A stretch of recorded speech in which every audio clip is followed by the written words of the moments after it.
first and foremost, if the culture of the chapter is right and the members are proud of their chapter, they are happy to invite people.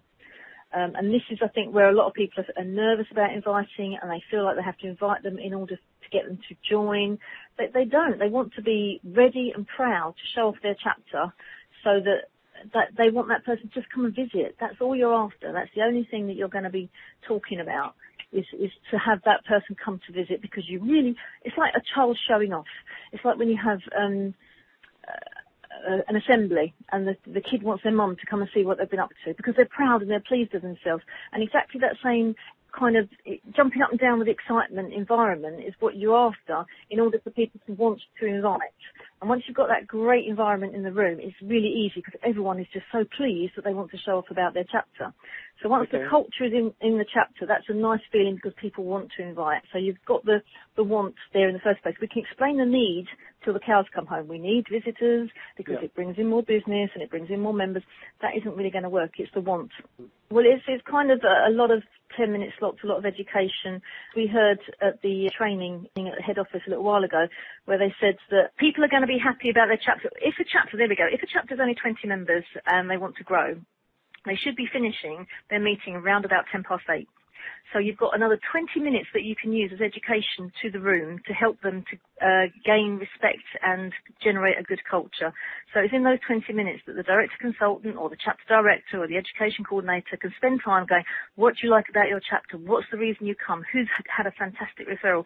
Who thinks they can get a great contact to this person? And it's generating that feeling of, wow, this is a great group. We might be small, but actually we've got a hell of a lot going for us.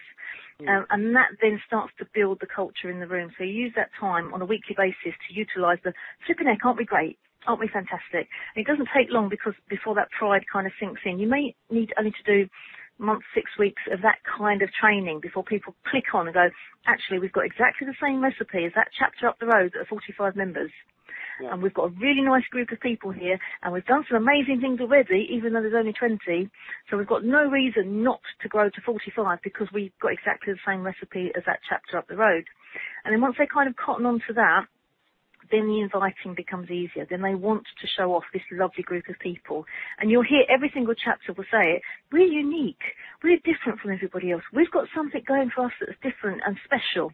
Well, yes, every group is unique. They're following the same policies and guidelines and rules, but every group is unique, and it's tapping into what makes you different? What makes you better than the group up the road? What makes you, is it a better power team you've got going? Is it a better group of industries within the room? Is it because you've got bigger businesses? Is it because you've got more personalised businesses? What's your niche? What is the difference that this chapter has got that the one up the road hasn't got? And then start working on, right, let's show off about that. That is an amazing thing that we've got. Let's go and invite people because of that reason. And you give them the why. You give them the reason to go out and start inviting. And then in that 20 minutes as well, if they're only a small group, you've given them the how. You explain that these are the postcards, this is what you do, this is a potential email you could send out. This is how you go through a script if you're making a phone call to somebody. This is what you say when you meet them at another networking group, and you literally plough through one by one all the options, because a lot of people just don't know how. And it's not because it's difficult, it's because it's the unknown, and they just don't realise that actually this is quite simple. And once you're proud of something and you want to show off about something, it does become simple. But if you're told you have to go and invite visitors, all of a sudden it's like, oh, I've never been taught how to do that. I don't know what I'm supposed to do. And it becomes a barrier, and it's complicated for them to go and do it. But if you put in the pride in the chapter and you give them the tools to go out and start inviting, then it makes it easier for them. And they're like, oh, I could have done this years ago. This is fine. This is easy. And you give them all the magazines and the newspapers and the websites they can go to. You show them how to do it on LinkedIn. You show them how to do it with Twitter.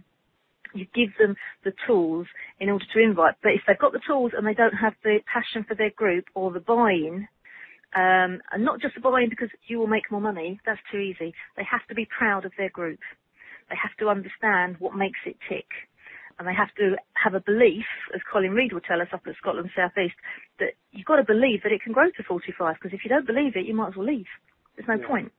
Everyone has to have that intrinsic belief that, yeah, of course we're going to be 45. Why wouldn't we be? Because if you know it's good for you and you can see it working for other people, even if it's only small time, and when there's only 20 people in the room, it is only small time working.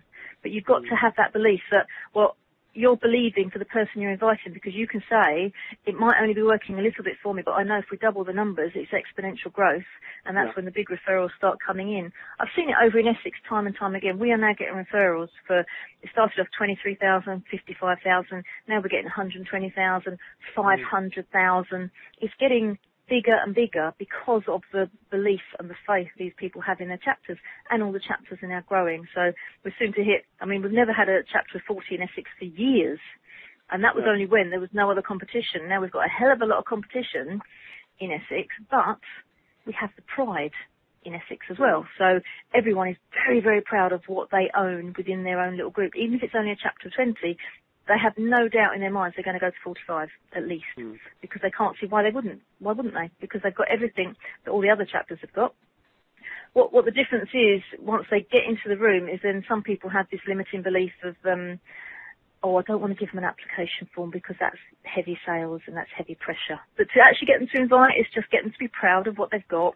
Let them understand that if it's working for them small time, it will work for the person they're talking to, and together, the more people you get in the room, the more it will start working big time.